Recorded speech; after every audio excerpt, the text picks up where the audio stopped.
So thank you so much. I'm just going to take this right out. Yeah. Yeah, thank you so much for coming to this artist roundtable in oral history of the Great George Street Gallery. I'm going to start with a land acknowledgement. So we pay respect to the traditional owners and custodians of the lands on which this town is small and its activities are located. Epigwit is a part of Mi'kma'ki, the unceded ancestral territory of the Mi'kmaq, and is subject to the treaties of peace and friendship. We are mindful of the broken promises of the treaties, ongoing forms of colonization, and the need to work to recognize, understand, and challenge our participation with colonialism as individuals, communities, and organizations. And we will work to honor the treaties of this territory while committing ourselves to the struggle of decolonization. We are all treaty people. We are grateful to live and work on this land and acknowledge the territorial and cultural sovereignty of the Epigwinnuak Mi'kmaq, past, present, and future. Yeah, so to get started, I just want to tell you a little bit about This Town is Small. So This Town is Small is an artist-run center that was established in 2010, and we are a spaceless center. So that means that we do programming to support visual art across Prince Edward Island, including exhibitions, workshops, residencies, with different partners all across the island. Which leads us to a project we're working on now, which is a new goal we have, which is to get a space.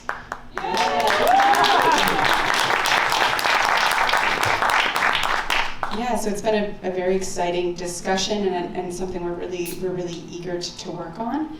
And yeah, it's something we think it'll be a really great support for the artist-run community here. So to tell you a bit about this project, I first heard about the Great George Street Gallery when I was it was a couple years ago. I was in the UPI library with Pan Went, and we were researching a project, and we were looking at some old newspaper articles, and there was this mention of the Great George Street Gallery in these articles, and it said it was an artist-run center. And I was like, what is this? What are these articles? What is this center? And it was so interesting to me at the time to see that there was this artist-run center that existed that I had never heard of before. And ever since that day, I kind of have mentioned it to people. Like, did you know that there was an artist-run center before This Town is Small? And so many people didn't know about it, especially people in my kind of younger age group. Were completely unaware of this gallery. So it was kind of sitting in my mind, like, what is this gallery? How come people don't know about it? Which brings us to when we started working on this space project, we thought, what a great time for us to look back at this gallery and try and understand it and what, how it came to be, why it stopped, to kind of learn some lessons from this artist-run center that used to exist.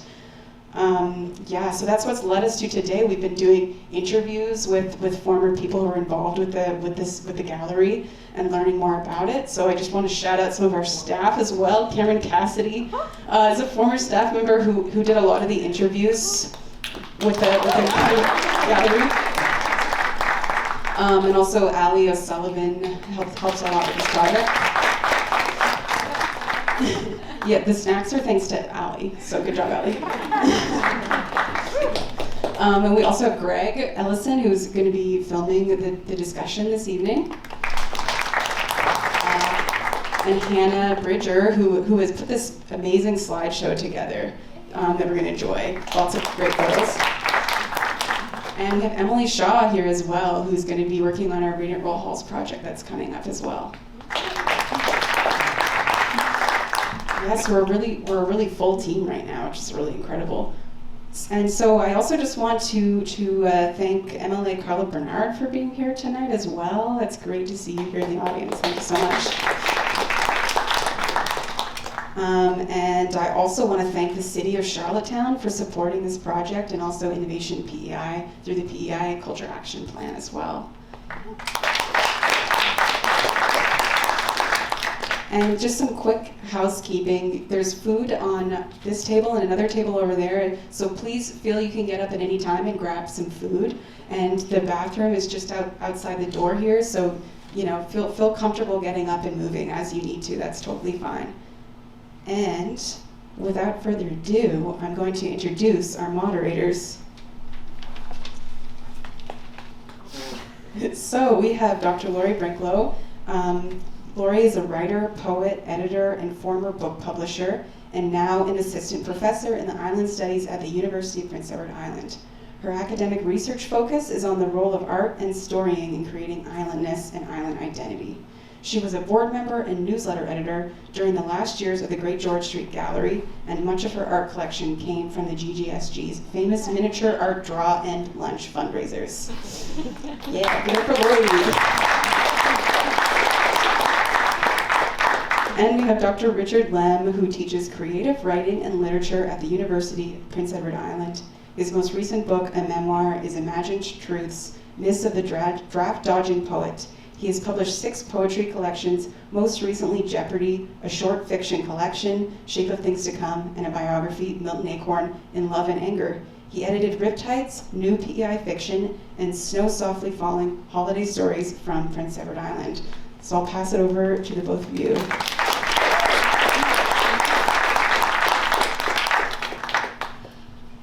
This is amazing to be here. When Lisa started, she actually we bumped into each other out in St. Peter's, and she was telling me a bit about her story and her work that she was doing, and this was in the art gallery at the Climate Change Center, which is absolutely stunning. If you haven't been there, please get out and look at it. And she was mentioning the Great George. I said, I was involved in the Great George Street Gallery. She goes, what? And can I interview you? So a couple of weeks ago, we got together and did a wonderful interview, and just, hi guys. And it was just so fun to be reliving those memories. And like I said, or like my bio said, because I sent her the note, my art collection, most of it, the seeds of it came from those art draws and lunches. And I have some wonderful pieces by even a few of the people in this room. So I always loved my involvement with the group, and was very sad to see it go. And so that's what we're going to talk about tonight. But first I'll get Richard to say a few words. We'll talk about the structure of the evening too. And I'll just add that besides buying art at the Great George Gallery, like Laurie, I served for just about a year as one of the coordinators right after Hilda Woolnow was there. So I had that experience behind the desk of working with people like Steve McInnes and Nigel and others. So the evening is going to be audience participation too. And this is a journey back into the George and its history and its role. But it's also equally an evening about what's going on now with the arts, visual arts certainly, but all the other art forms. Because the George, in its day, was a place where all the art forms met, artists in all the disciplines, from dance to music to pottery, etc. And so we want this evening to be about what's the situation now, and as Lisa said, trying to find a space too, as the Great George Street Gallery was a space. So what lessons can be learned from the George experience for today, and for all of us who are both artists and art patrons and art lovers, because that was the other thing that George brought together was the patrons of the various art forms. So we're going to start by introducing our illustrious panel, and then toss the first question out.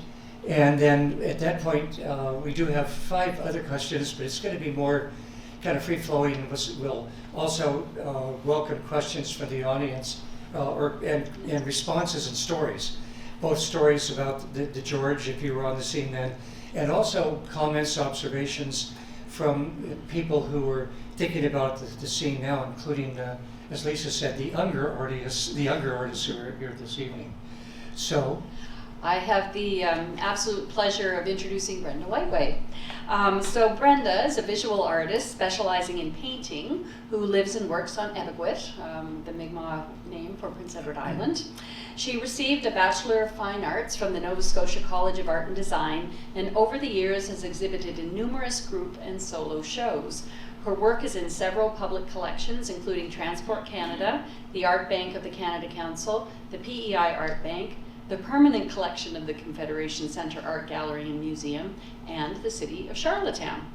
Brenda was an active member with the Great George Street Gallery, serving on its board for several years and having her first solo show, Emerging Visions, at the Great George Street Gallery in 1987. Welcome, Brenda.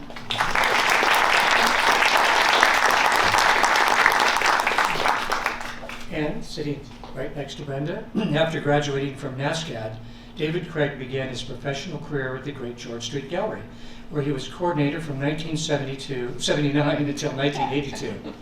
He subsequently went on to be director of Eye Level Gallery in Halifax, where he also held the post of president and national spokesperson for ANPAC RACA, the National Association of Artist-Run Centers. In 1988, he was appointed film photography and video officer at the Ontario Arts Council in Toronto, and later joined Telefilm Canada as an analyst. In 2006, he co-founded Sight Media Incorporated with partner Catherine Knight to produce films on Canadian artists. In 2019, he directed the documentary, The Mill, for the CBC. Hey.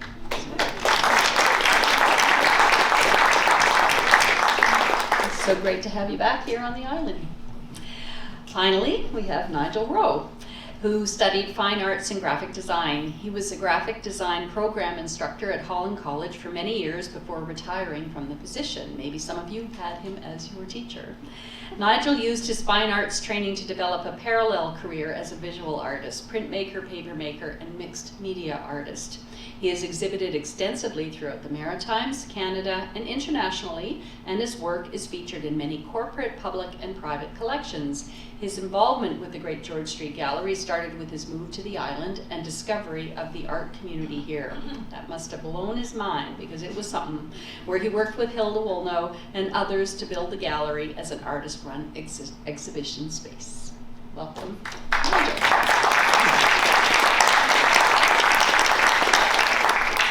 Also need to mention that if you are speaking, there is a mic, and do talk into the mic because it's being recorded, as Lisa mentioned. So with the first question, each, Nigel, Brenda, and David, each of them will talk for up to 5 minutes in response to the first question, but not confined to that question, which is, what were the early years like at the Great George Street Gallery?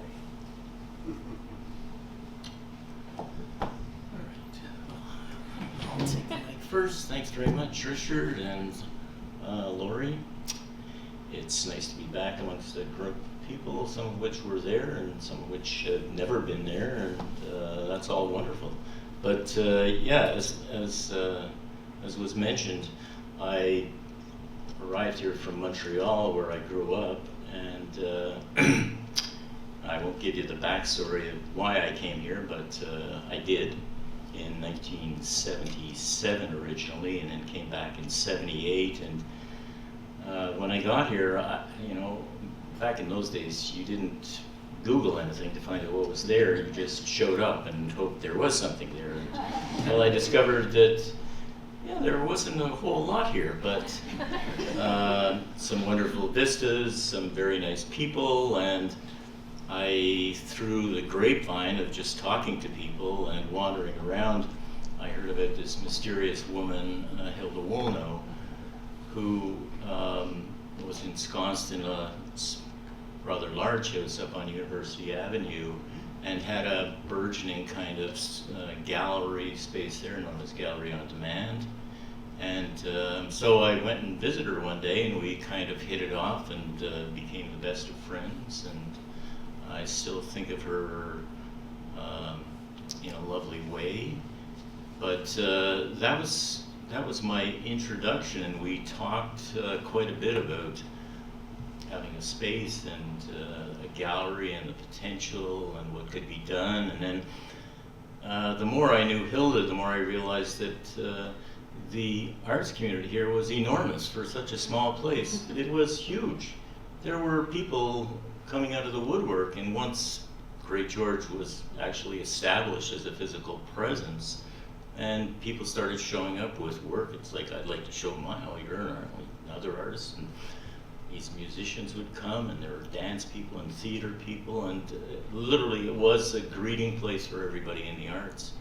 And I was really overwhelmed with the size of the community here, and I think that was the impetus to make it such a success. It was not only the timing of when it did happen, but also the opportunities it presented to not only myself to show here, but to show with others and to have a couple of solo shows here, but also to meet this community and then meet the extended community, because from this we realized that there were other places like us, like High Level and the gallery in Moncton. I'm not sure if that was there right in the beginning, Gallery Sans Nom, but it was there shortly after. And then there was this sort of interchange of dialogue and presentation of work and so on. And even though you were in a little tiny place, all of a sudden it gave you the sense that you were actually very much a part of the Canadian arts community.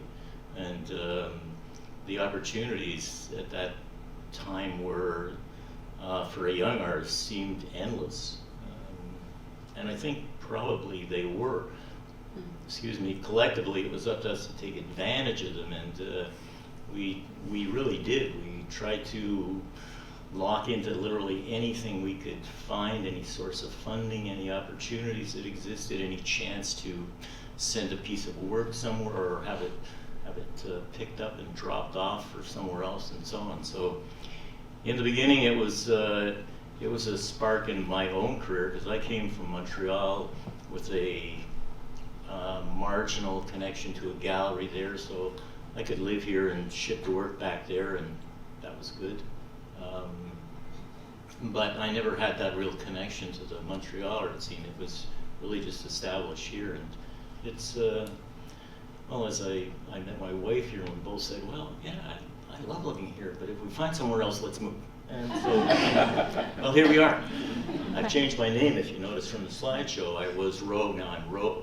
I was Rose in the slideshow, and now I'm back to Roe again. I'm not sure if that's another person or not.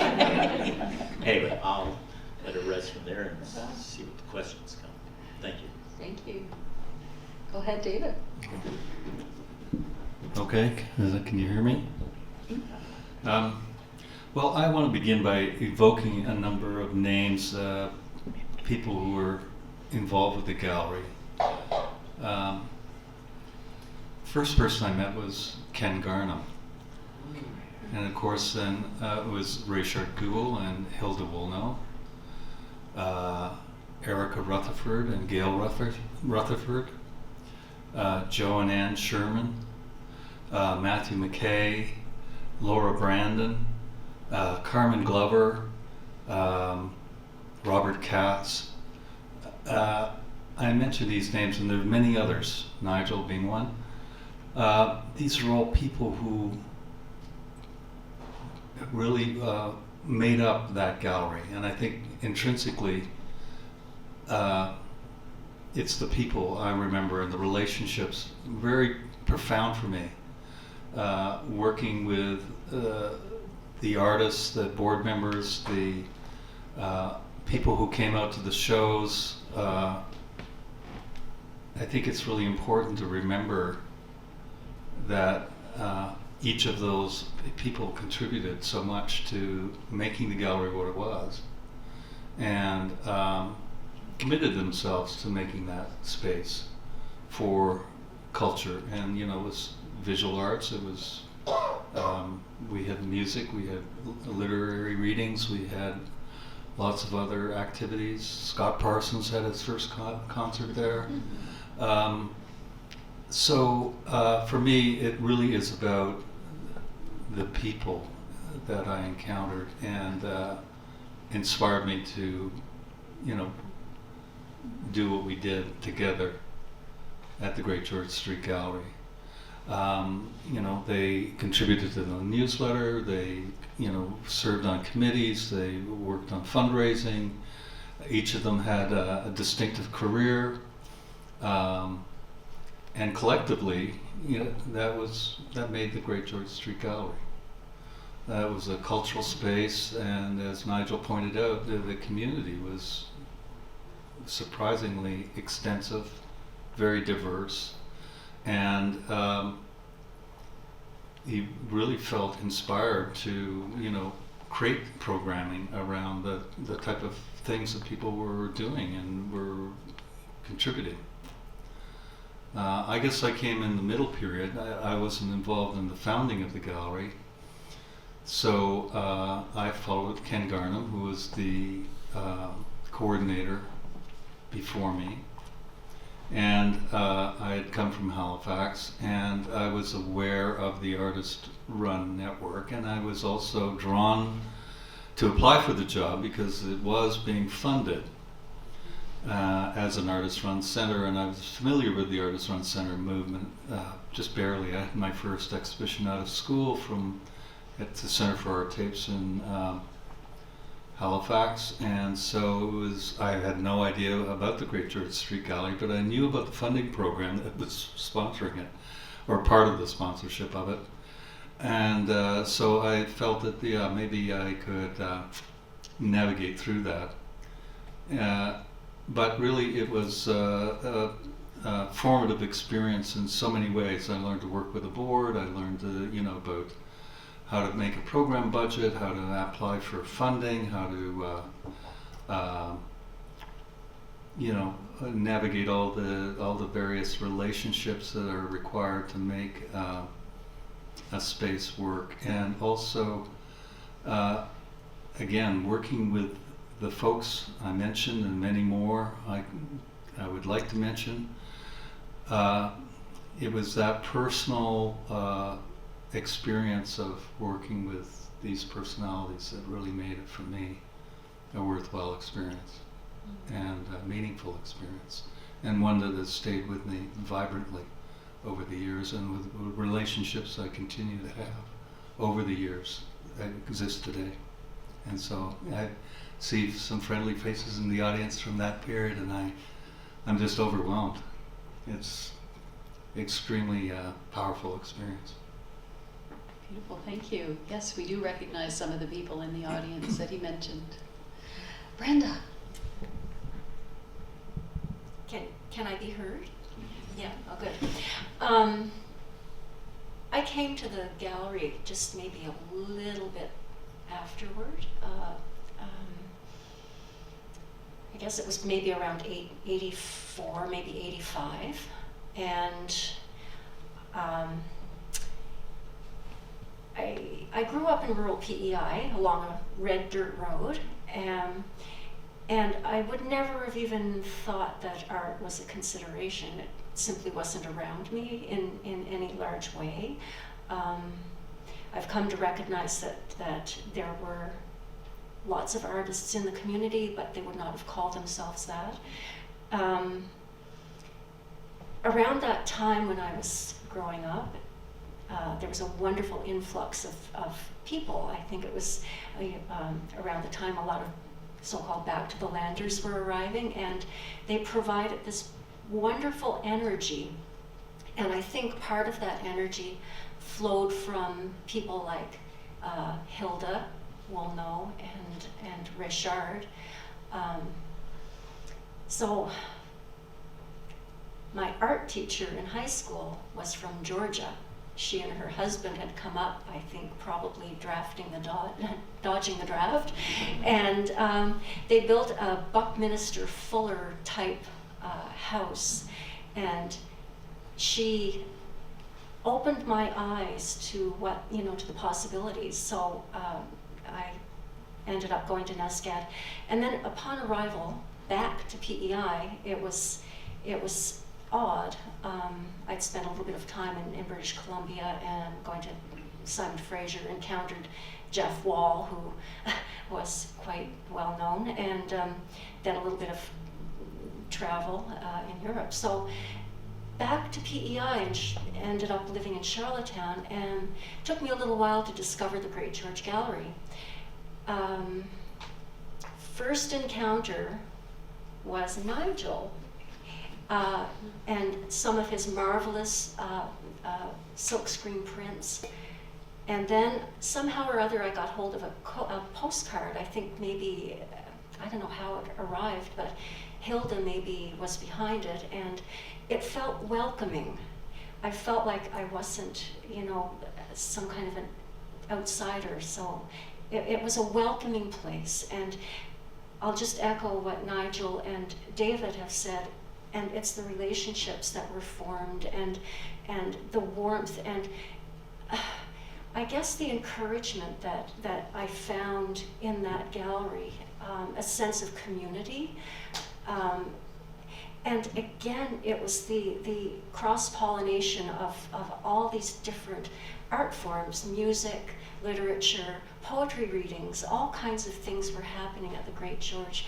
And it filled my life up in a wonderful way, and it encouraged me to sort of continue what I was doing, whatever that might have been, and gave me a little bit of confidence because I could see the people around me doing wonderful things and exploring possibilities that they could create and express themselves and communicate. So I think that's pretty much all I have to say for now. Just echo a lot of the thoughts that David and Nigel had about the Great George. And I really do miss Hilda. She was a force. Thank you. Before we ask the audience, is there anybody here who doesn't know where the Great George Street Gallery was? Okay, Richard, set the scene. Tell us where the Great George Street Gallery was and when you walked in. What did you see? I'm putting him on the spot, but I know he told me. One of the wonderful things that's happened is the Gallery Bistro and Coffee Shop on Great George Street. And for a while it was an art gallery, the P.L.R. Shepherd Gallery, but there was no echo, no resonance of what it had been in the Great George days. And now the new owners of it have revived the ambiance of the Great George Street Gallery. It was originally, was it one room or two? There was two rooms, and then one, and then it expanded to two, and now the three that the Gallery Bistro is. So, well, I can't remember exactly the first day, but just you walked in and there was art everywhere, but displayed professionally. You know, it wasn't all helter-skelter or crowded on the walls. The artists were given respect, their works too. So a very professional feeling about it. Hilda's desk, at the time Hilda was coordinator, was at the opposite end now, and so you saw her sitting there. And on many given days, Milton Acorn would be standing there because he'd moved back to the island in 1980, and he was a fixture. The People's Poet of Canada had returned in all of his glory. So, and you never knew who might be there in any day because Hilda was gregarious. And I'll mention one other thing, and then, which was Richard Gould. Hilda and Richard were husband and wife. They were a couple. And Richard was from England, and originally his father was a South African lawyer, multiracial, who had worked with Gandhi against the racism down there. So Richard came, and Richard was a professor of political science at UPI, a literary writer, and they were activists. They were incredible arts activists, but also for Richard, political activists. And they founded, I think, correct, Laurie, you've done the history. The first press, the first publisher in PEI was their press, which was Square Deal Press, published out of their home. And they published Lenny Gallant's first little book of poetry, and quite a few people who went on. So so they had all kinds of things going on there, as all three of you said. So now we'd love to hear from anybody, a couple of people who'd like to, in the audience. What was, if you were around then, what were those years like? Yes. I just wanted to mention. Just one sec. Lisa's come bring it up. Okay. Thanks. Just a small item. If you go back to that picture at the back, the one that was just there, that's Ben Kinder's van. That's great.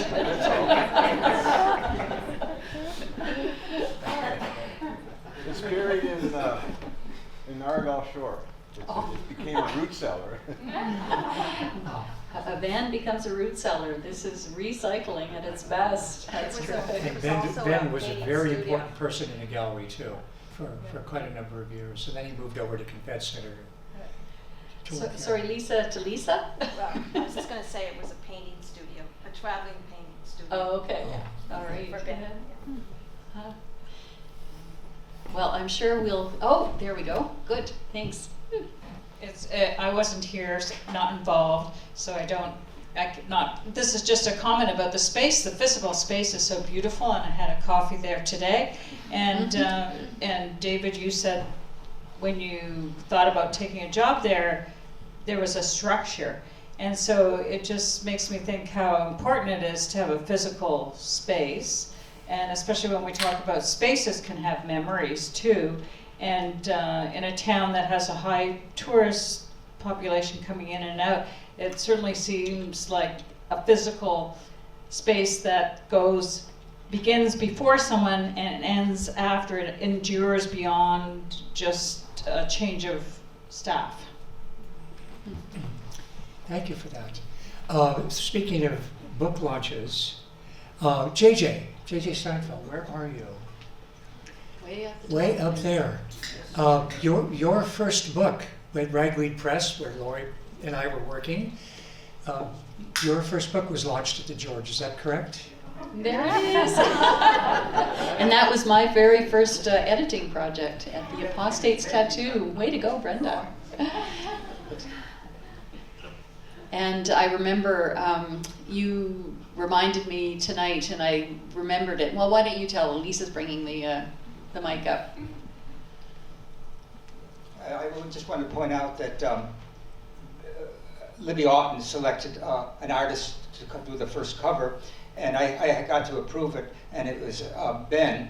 And whenever I had a chance for a cover of my book, I tried to get island artists on the cover, but not all publishers gave me that approval. And I'm sure Brenda will mention it later. Her first show, a few years later, was opened by Ben Kinder, so there's a bit of connection there. And Laurie, Lenny Gallant, and Kathy Grant played music, and Kathy and Lenny asked me, what song do you want? And there's a Joan Baez song that I really like called For Sasha, about the Holocaust. And so they played that, and it was just moving. And I remember both rooms were just packed for my launch, and some people couldn't get in. And it was just a moving experience. And I loved the intersection of writers and artists and hangers-on, stuff like that. And I had an interesting relationship with Hilda Woolnow too, and Milton Acorn I got to know, and that's an interesting experience. But it seems just almost legendary now, but I don't know if we appreciated it as much when it was going on. They brought through, especially through Richard and Hilda, they brought in so many of the finest writers in Canada. I can remember some of the readings, Leon Rook and people like that, and it just was a happening place in a place that isn't supposed to happen, and that astounded me. And my latest short story collection called Acting on the Island, I dedicated it to some of the, in the memory of some of the artists who actually did show at the Great George Gallery. And so I had a connection as a writer, and just someone who, I don't hang out anymore, but in those days I could interact with other humans, and it was always a wonderful place to be. Thanks, JJ. And as a book publisher, I went on, as many of you know, from Ragweed to found Acorn, and I always, whenever I could, had an island artist grace the cover of my books. So. I'd like to call upon Brenda now. You hinted at it coming in as an emerging artist. What tell us about your first exhibition in the gallery and what it meant. It was difficult because I tend to be a bit of a shy person, and I was a little reticent about having a show, but having the Great George Gallery there and seeing the work that other artists were doing was really a good incentive to try to dig some of my work out of the closet where it was hiding, and with JJ's encouragement and the encouragement of a lot of the people that were at the Great George Gallery, like Nigel and Ben and so many other people, and Hilda.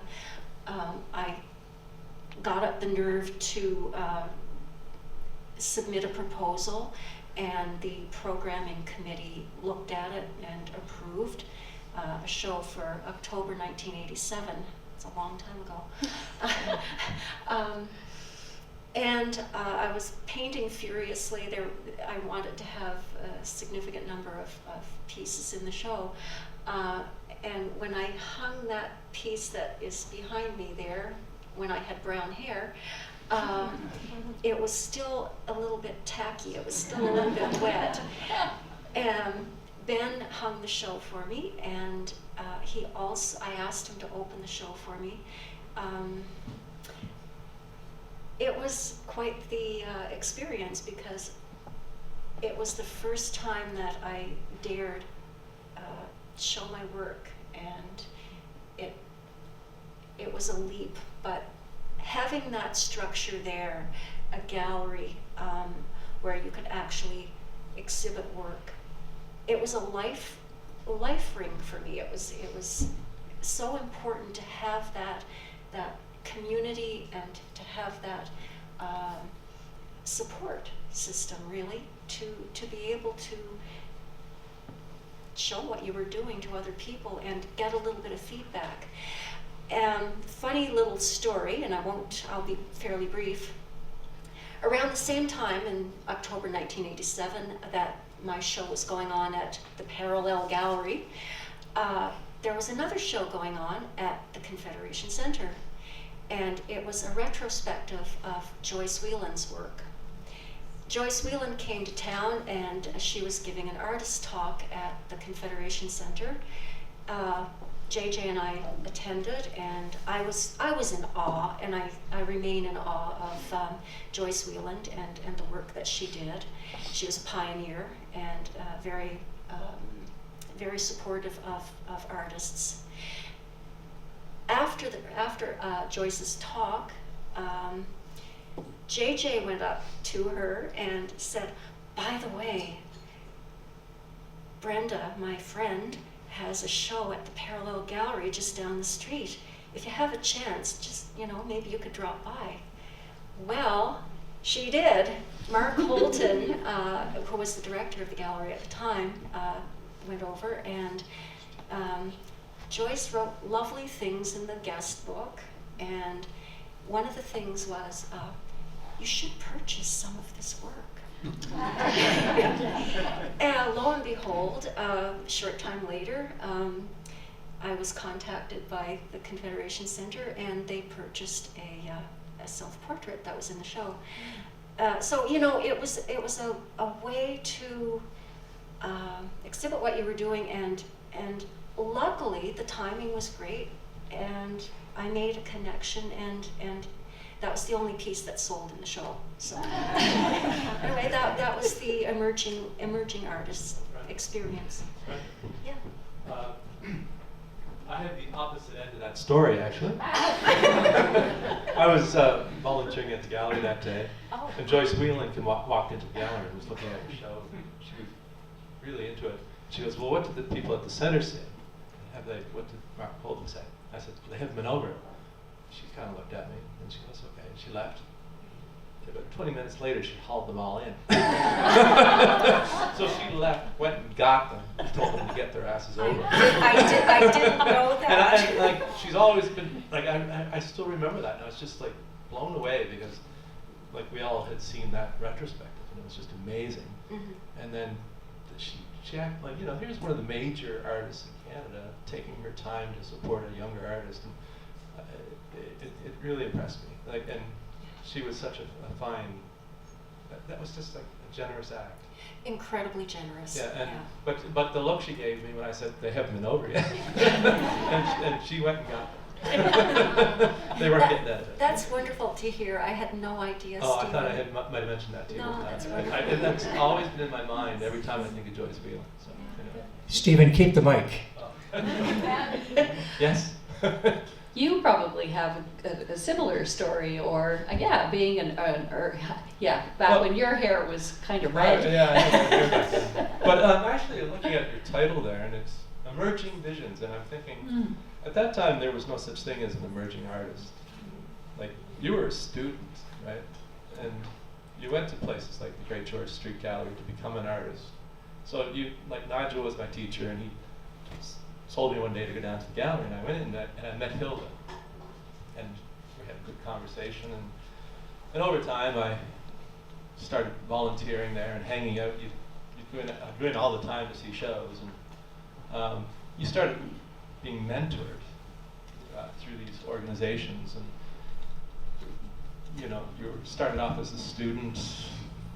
Then a little while later, you started being, he's learning, and then eventually somebody would just say, they would introduce you to somebody, and if they said he's an artist too, or this person's an artist, you kind of like, so it's official. But yes, it's interesting to see that title there, Emerging Visions, because at that time it was a different method.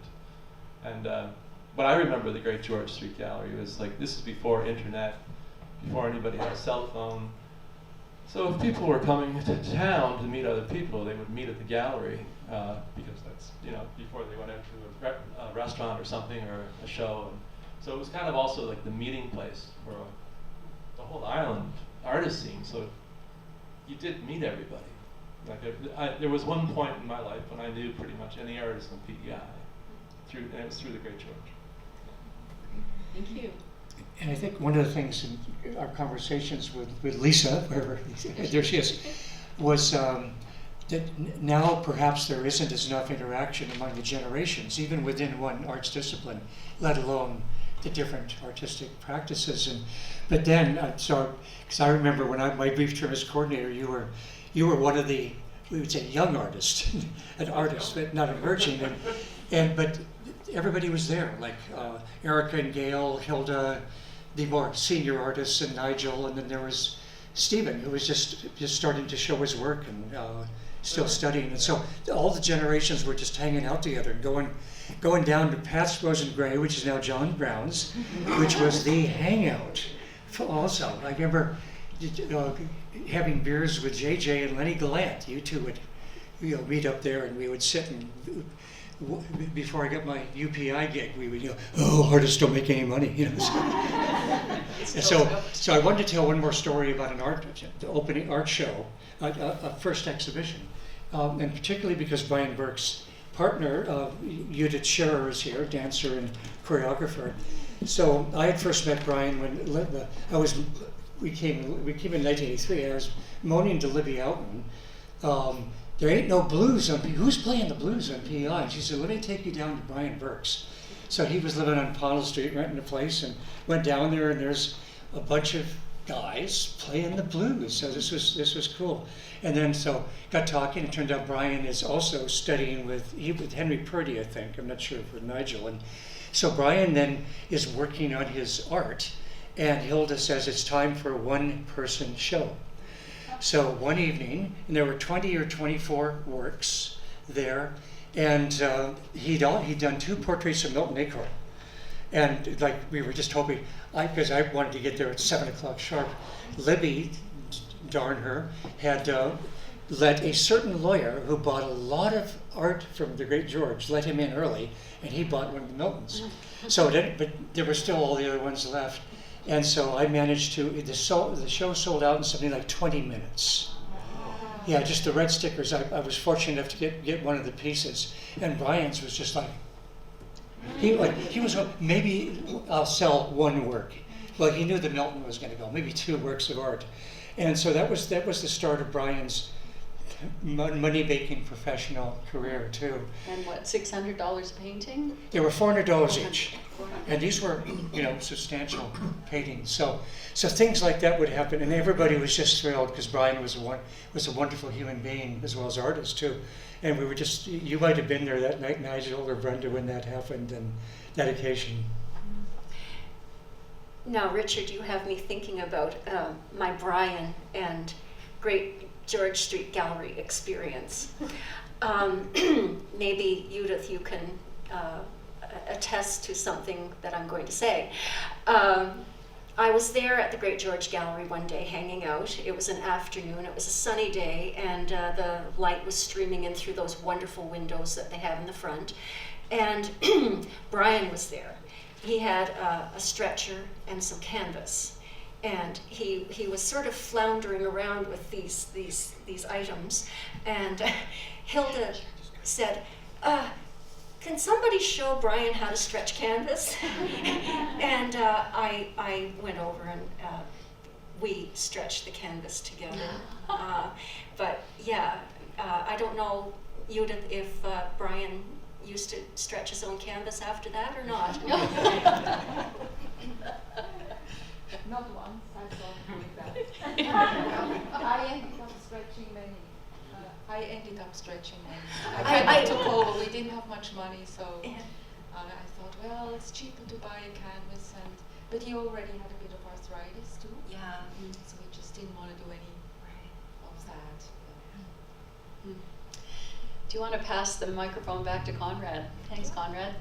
Thanks, I Judith. just wanted to know, does anybody know what happened to Neil Charlottetown?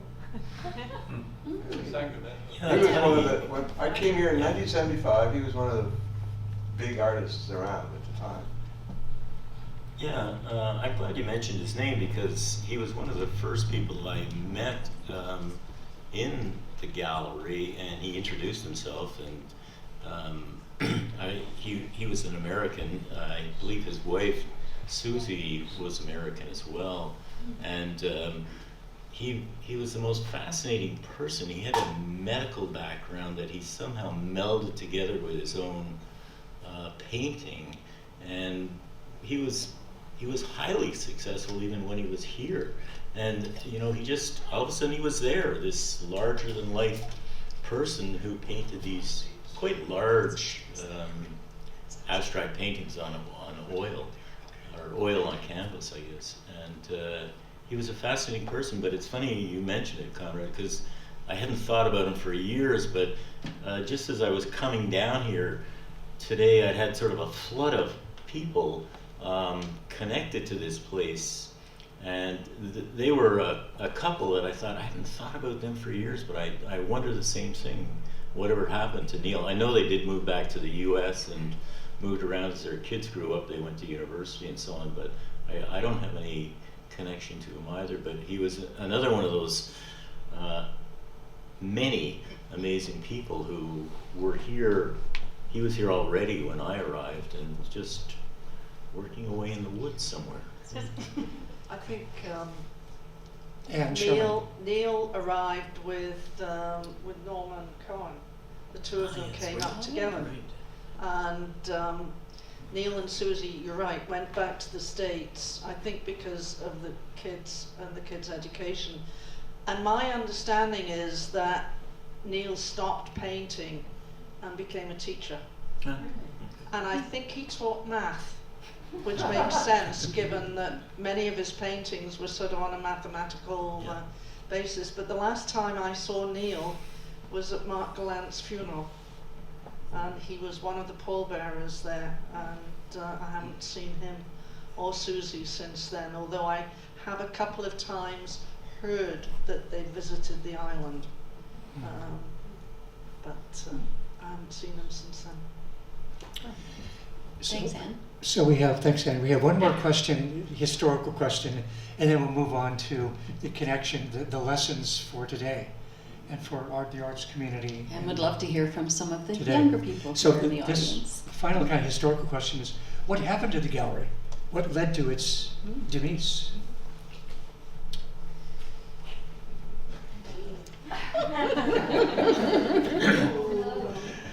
Too much rock and roll and drugs, right? Well, sorry, Brenda. Go ahead. No, Go ahead. please. Okay, I'll just start. My answer is very simple. I'm not sure. But what did happen was times changed quickly, as we all know, back then and even more rapidly now. And there was I won't say it was a conflict, but there was in the beginning it was a very rich and melded community of people who, you had people who were very professional artists, you had people who were just starting out. You had people who were sort of established amateur painters and others. But we all worked together really nicely back in the beginning. But then slowly, whether we were beginning to understand the larger arts community across Canada and the way the gallery was supported and things were supported and the way money was doled out and so on, I think we became aware that there was there became a divide, I guess is maybe a way of saying it, between the professional people, which the Canada Council wanted to support and encourage, and the community-minded people who wanted to maintain the gallery much in the way that it served them. And so I think that those two groups kind of, they just sort of slowly moved away from one another and never saw eye to eye on that. And then Canada Council deemed it that we weren't completely following the mandate of the council any longer, and that David might reflect on this. I'm not sure if our funding was completely cut or it slowly diminished over the years, and it costs a lot to run a gallery. There's no doubt about it. And we did a lot of fundraising ourselves and generated a fair amount of money from sales and stuff, but that meant nothing to Canada Council.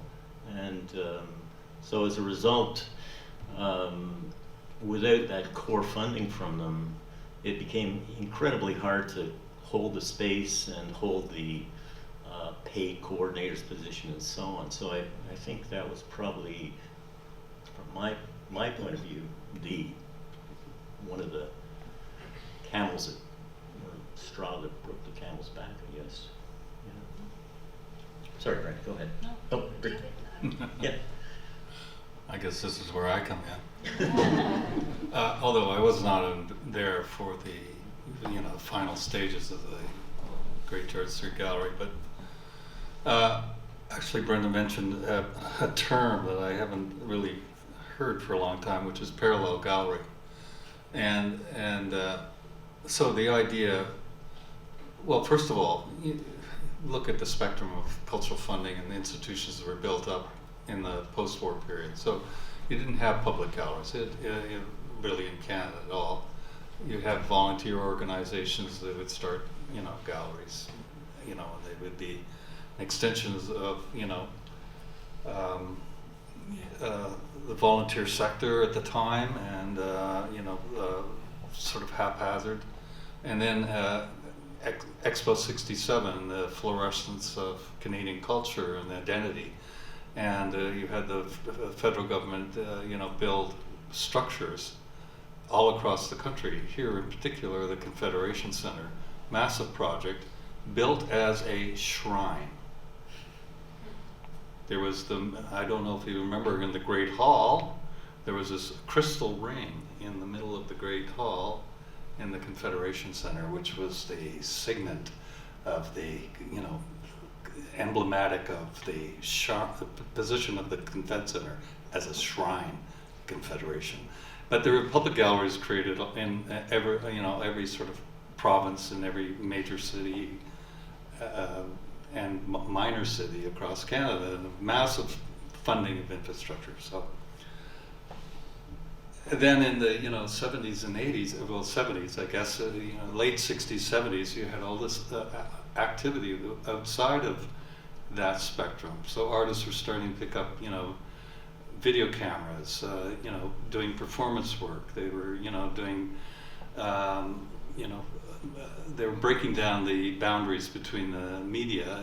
Art schools were, just completely flush with students coming in and being exposed to a completely brand new ideas about what art was, what culture was, who was making it, how it was being made, where it was being transmitted.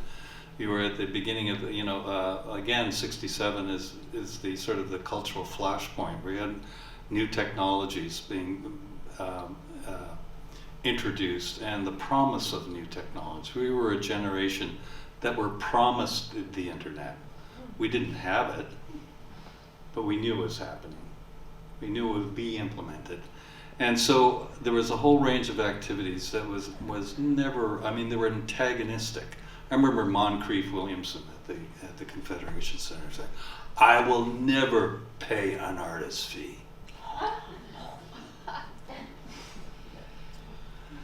So you know, there was a real tension between the art being produced in you know, coming out from the institutions, for the educational institutions, and artists who were, you know, beginning collective activity. And so this idea that these artists, you know, the Canada Council was like, what are we going to do? We have, you know, individual grants, we have all this stuff, and then you have artists collective like the Western Front in Vancouver and Art Metropole, and they were getting international recognition. So there was a real impetus to go, well, you know, these public galleries and provincial galleries are not really where the action is, and there's all this stuff happening in these small spaces that, you know, we really should be looking at. So they identified this program as these galleries being parallel. So you have one set of cultural institutions, and then you have a parallel set of cultural institutions. That lasted for a short period of time because I don't think a lot of artist centers really wanted to be understood as being parallel. They can be considered something of their own.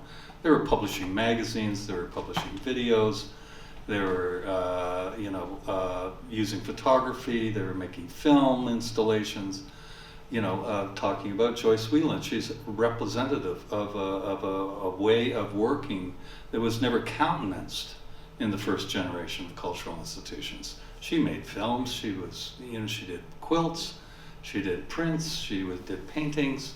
It was like a, you know, there was a real breakdown of the categorization of what mediums artists should use, what they should be thinking about, who should be doing it.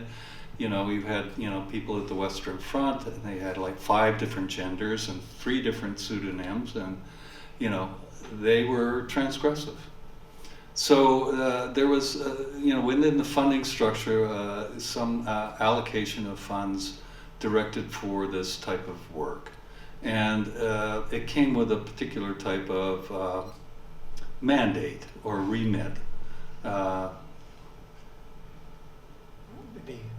We want to move on to a couple other questions, so if we just, not to stop, but one more minute. Okay. So looking at that, I guess my point is, when you have the type of collectivity that was going on at the Great George Street Gallery, there was a lot of different ideas about what it should be and how it should be. And so, and you know, Hilda, you know, and Raychard, coming from a sort of radical, sort of almost anarchist sort of point of view, you know, well, there was always a bit of tension, you know, because they said I was the bureaucrat and stuff like that, you know, and but really it was, you know, do you understand what this funding is for? And so it was, I mean, one of the first things that happened to me at the Great George Street Gallery was we got this letter from the Canada Council cutting back our funding. I think we got $10,000 or something like that. We're getting cut back by 5. So I had to go back to the board and go, well, listen, you know, we have this issue here, which is, are we fulfilling what we're, you know, goals we're supposed to do to get this funding? And so there was a negotiation about, well, what unbalance should we be doing? Is it, I think Hilda's idea was like, well, you know, it's a community gallery and we should be doing this and that and the other thing. And then the funding structure was going, well, you know, we're supposed to be doing experimental work and encouraging new types of things. And, you know, they didn't like the commercial activity or the, you know, the summer print sales or whatever. And so I think that tension continued, and it was an ongoing theme throughout the whole. And also, counterpart to that, you know, it works both ways. So, you know, within the larger artist-run gallery movement, and the demands on those programs were intense. And so there were a lot of more galleries happening and a lot more demand and a lot more types of things happening. So there was a evaluation of that program, and they used a lot of artists to consult on how to do this, and they came up with a bureaucratic nightmare structure. and it was just like unbelievable. And I think it forced even more organizational structure on a small group of people who struggled to really understand. So it was a combination of internal tension about what the gallery should be and what its aims are and where its focus should be, and do we curate or do we have hands off, and also being victimized by a bureaucratic structure that was really imposed more criteria than it should have on these groups of people. And just to finalize on that, the parallel galleries and the funding that was provided by that really affected rural communities. So you had Gallery Sangam and Struts Gallery, and these are small communities. Charlottetown, relatively small population, eye-level gallery. I mean, these were in northern Quebec, in northern Ontario, and the prairies. These are the artist-run galleries delivered contemporary culture to rural communities like no other institution did. And so this, the tightening of the program really affected rural galleries disproportionately. Yeah, thank you. Thank you. Brenda?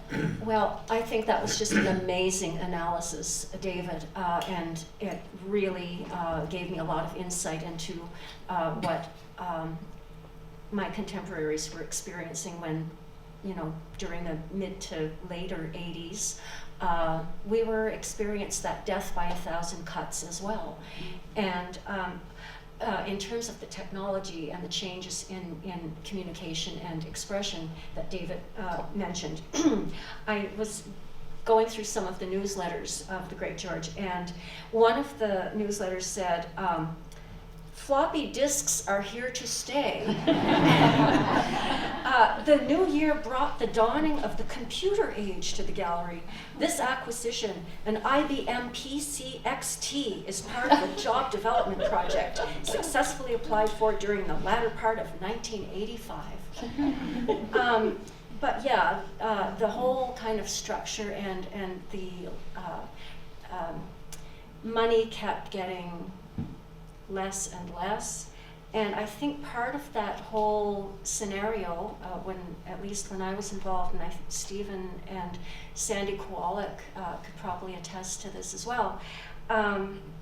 During that time, it was the Mulrooney government, and Michael Wilson was the finance minister, and I think he did balance the budget at some point.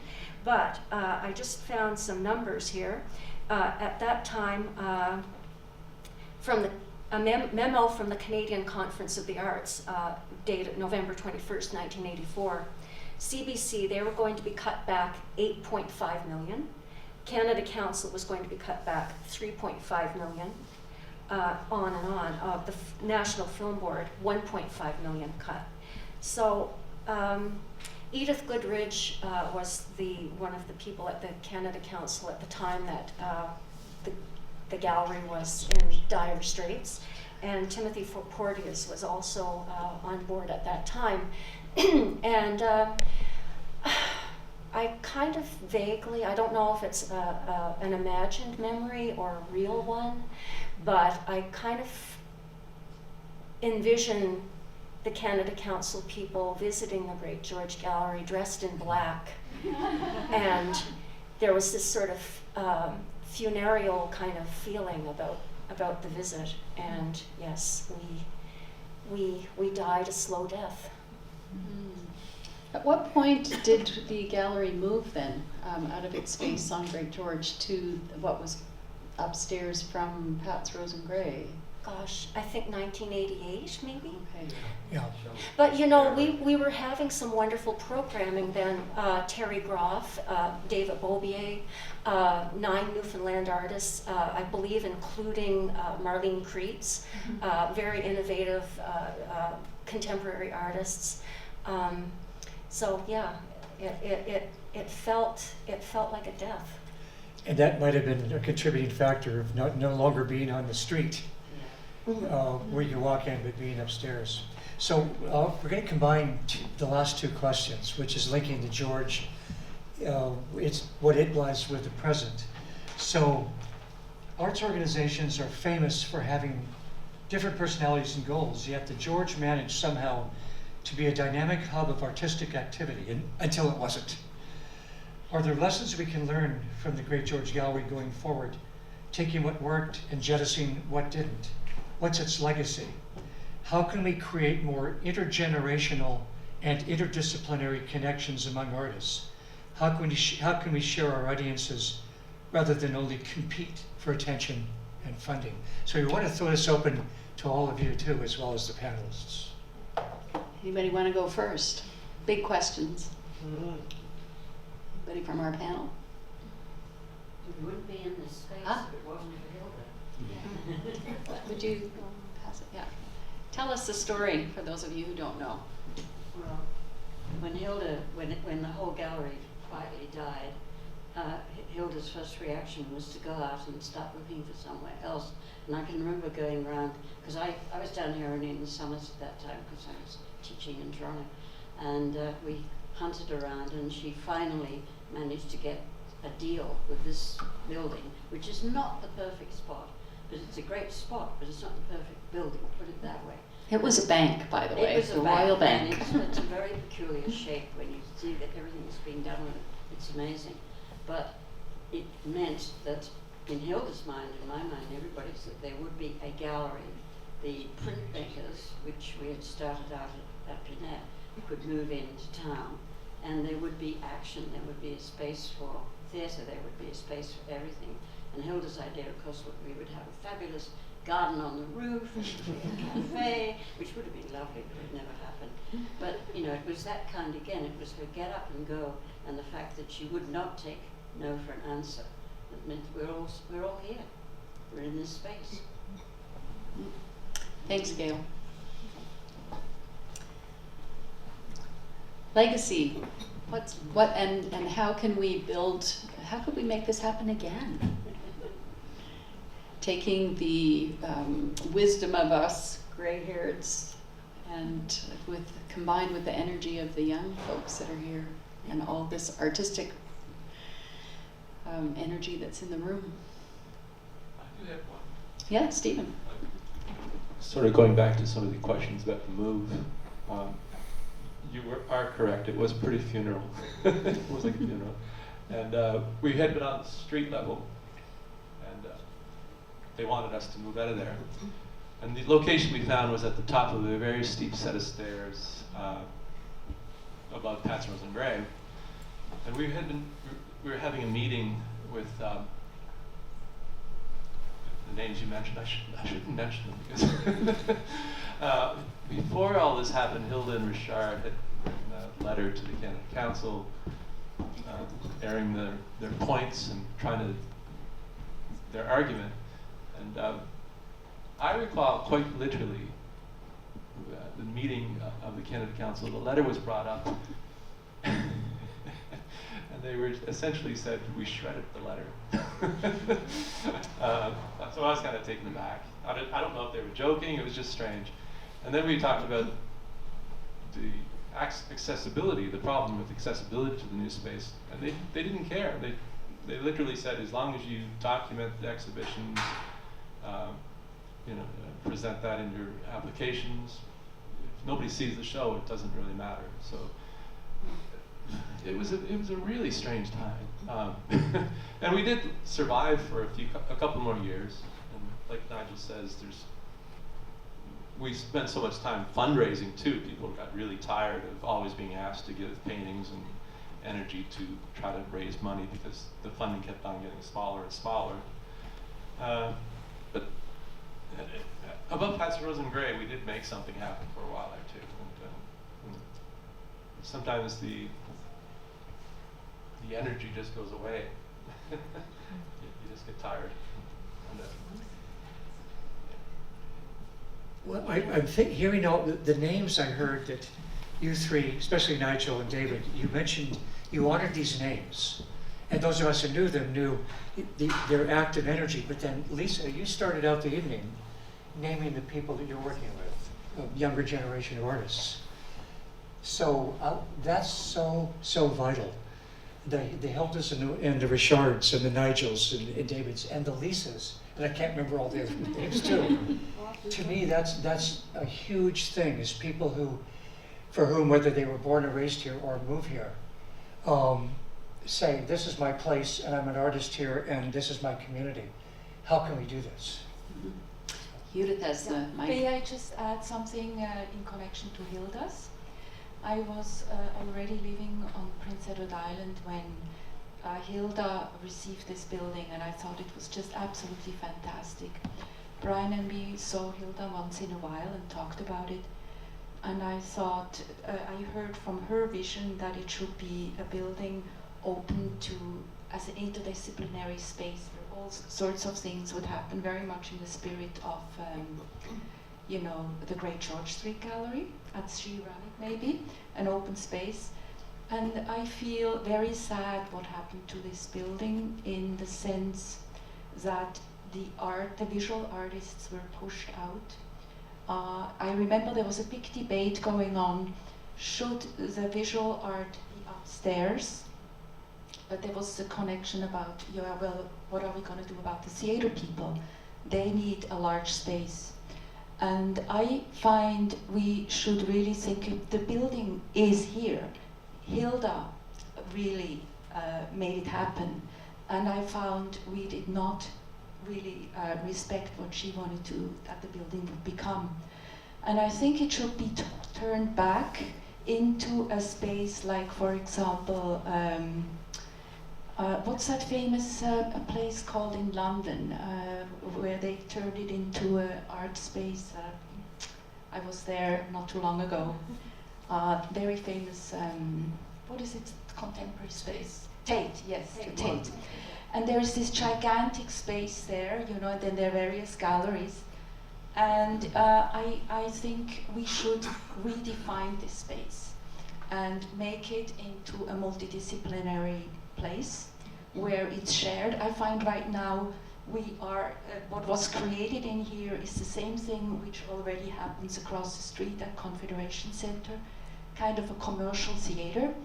I mean, not just that, I know there are experimental things happen too, but I think it should go back to what the intention was, just as a kind of thought. And I also find, I for a long time used upstairs the space with the film co-op, and I just slowly saw that offices would be taken and rented out, or downstairs as well. Parts were taken away, and the actual place for innovative art got smaller and smaller and smaller. I know it's a problem. There is very little money available for another gallery or space, but I think we really should think about, because the same thing happened to the Mackenzie Theatre, I heard. The owner of the cinema apparently gave it to the community, and then it was taken over by Confederation Center and kind of turned into a more commercial place, which was unionized. And if you are kind of a young artist, you can't pay union fees. And I just heard again here too that this space was unionized. And I found we really should rethink what happened here and kind of turn the wheel back. Great. Thanks, Judith.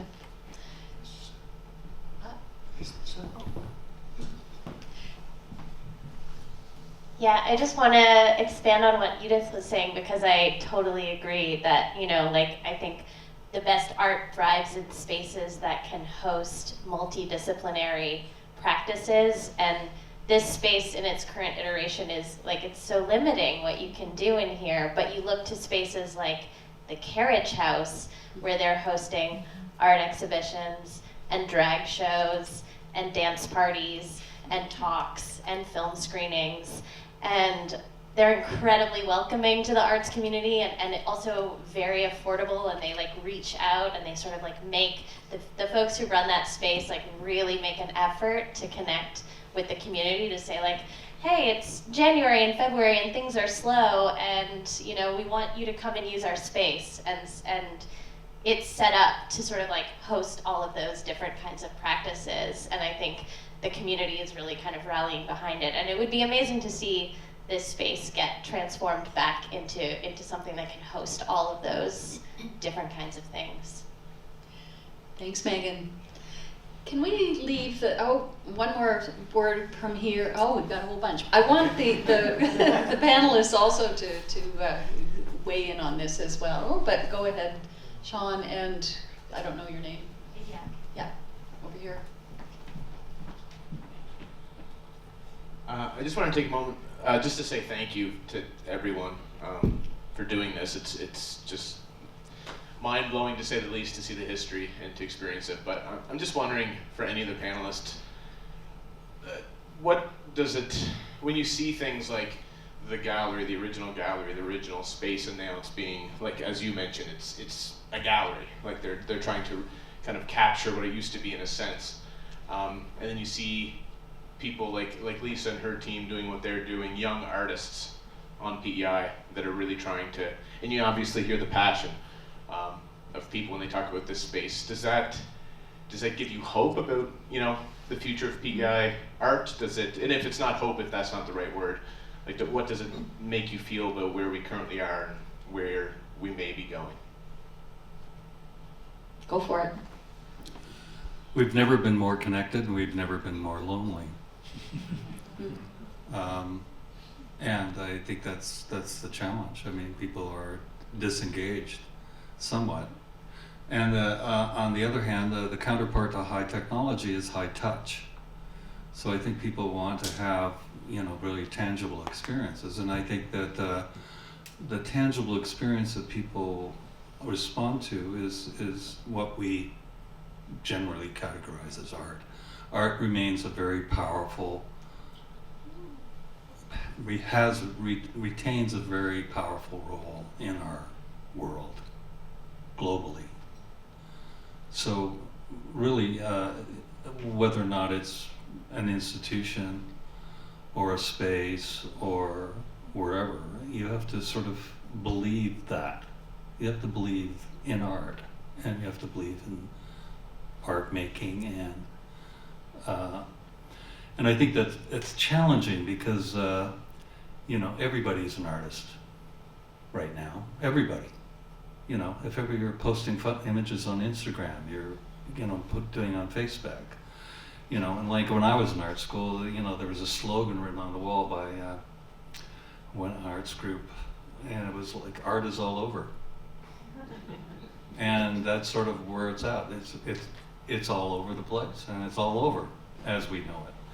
And the institutional structures that support it are, you know, they're facing a lot of challenges. And yet at the same time, I mean, you know, globally, you look at, you know, big international art events, and these are very powerful, you know, draws for people. And so can it happen here? Yeah, absolutely, it can. It can be in the Carriage House, it can be here. But it really is fundamentally a belief in, like, people are making work that must be seen, and you organize around that. You have to really believe in your aesthetic beliefs, I believe, and that's fundamental. I mean, the people who founded parallel galleries were not funded. They just were. They created personalities for themselves. They created a world for themselves. They're world building. And I think that's, it's really hard to capture that in an organization. So that's why, you know, for me, you know, it really is about evoking these names, because they are powerful representatives of the fact of art making, and what art making can do, and what art making can achieve, and what art making means to people. And so, you know, that's always will be there. I don't, you know, I think there are different challenges. I think we have to be more entrepreneurial. You can't just create a space. I mean, one of the things about the Artists Run Galleries was that they paid artists. Well, that was really not commonplace. So, you know, if you are going to pay artists, then you have to think about what that means. There are art forms that are very well, you know, paid, and they're unionized. If you look at the film industry, you know, the visual art industry is over here, and, you know, has a set of assumptions. The film industry is over there, and it has a different set of assumptions, which is you're going to pay. You're going to pay for the writers, you're going to pay for your staff, you're going to pay for all your, technology, and you're going to get it out there. So people have funny ideas, and they compartmentalize these things, and you just have to be open to opportunity. Where is the opportunity? Who is doing what? And who wants it?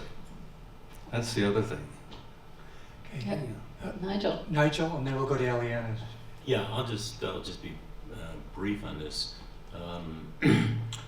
I'm not sure that gunning for a physical space is really.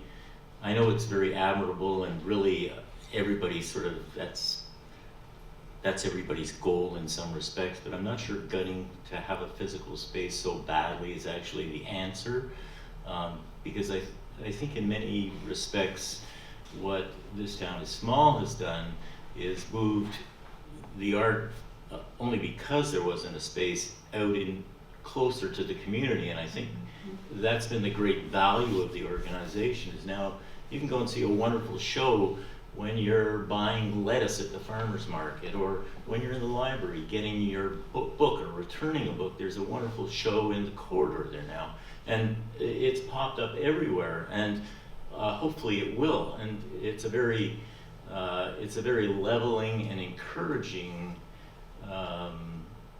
thing to happen at this time.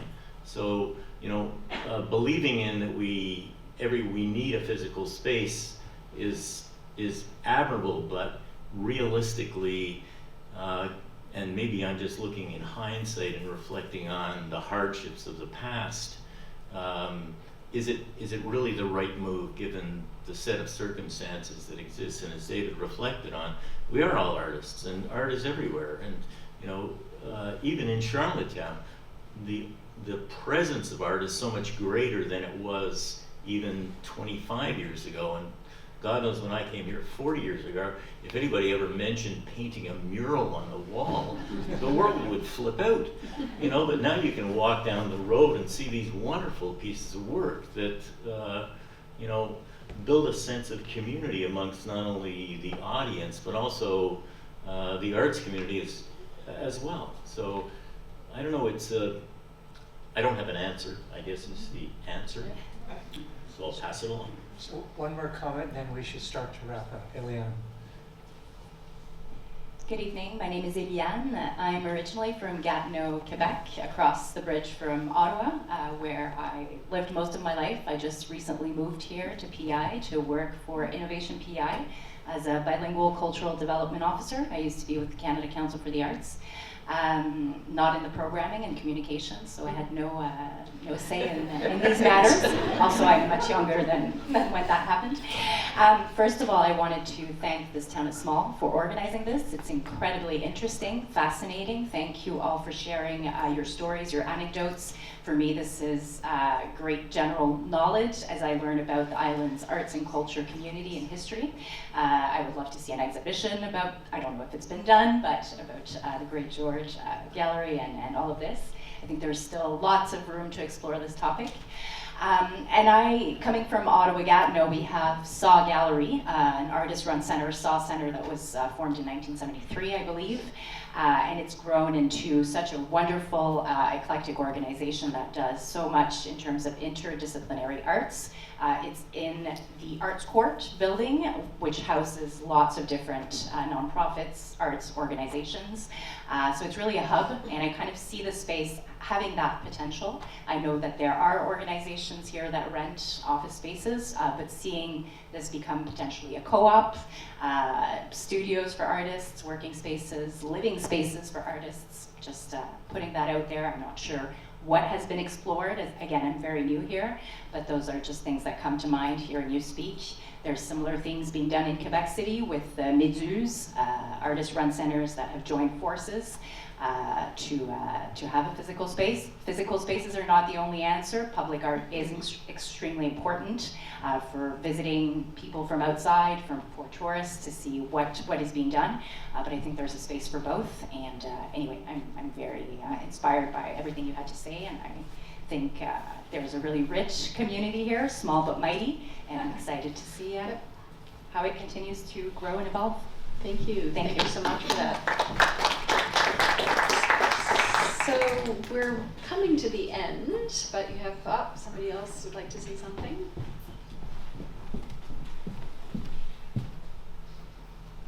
Hi. Yeah, I really hope we don't end the evening with a sort of acceptance that you don't need to fight for a space. I think.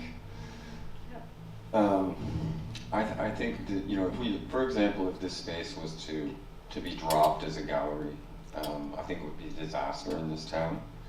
At this point, the Confederation Center Art Gallery is the only spot other than this gallery.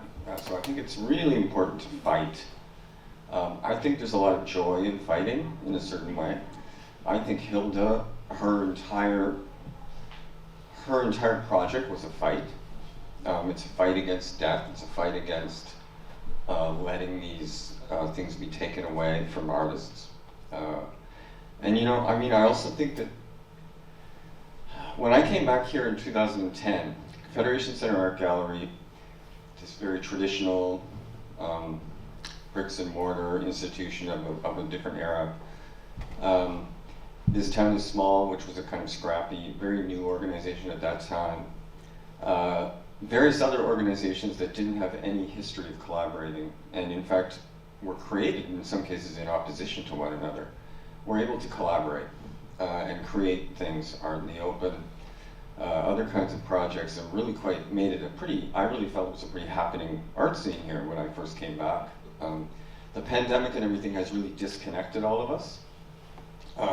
And I think a space is actually a fundamental way, a place where we physically gather is a fundamental way to bring that social energy back, that intergenerational energy. I think we all see what each other are doing. I think we're very disconnected. What David said about we're more alone than ever, I see that, I feel that. There's way less actual collaboration. There's a lot more well-reported for your grant report collaboration happening. I don't see the same level of collaboration that even 10 years ago I saw. So I think losing this space would be a disaster, and I think we need to fight for it. Great, thank you, Pam. All right, we've come to 7:01. We're trying to finish up at 7. I would like to ask Lisa to come on back down and to wrap up with some final thoughts. Thank you. Sure. Yeah, wow, thank you so much, everyone. I was excited for tonight, but I feel like this exceeded even my expectations. Like, really amazing conversation.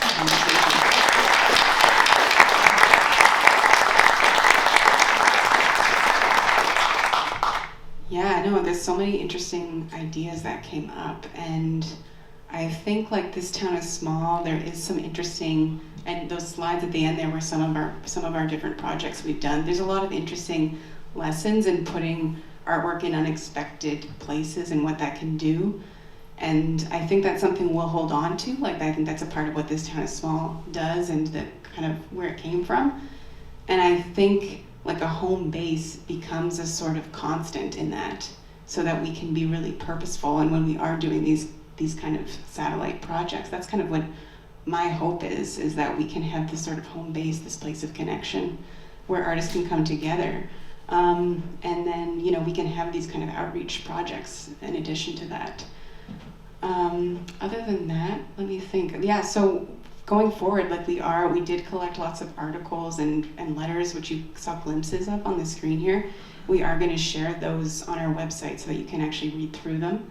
And we are planning to have some sort of printed material to go with this as well, to kind of keep a trace of the conversations that took place as well. And I don't know if our moderators have anything they'd like to add, but yeah, thank you again so much, and I hope we can continue these conversations.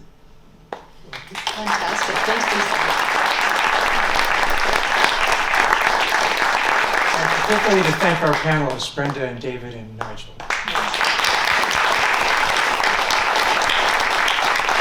And if we can keep this energy going, and if there's anything that we can do to help, we're here for you, Lisa, and the rest of you.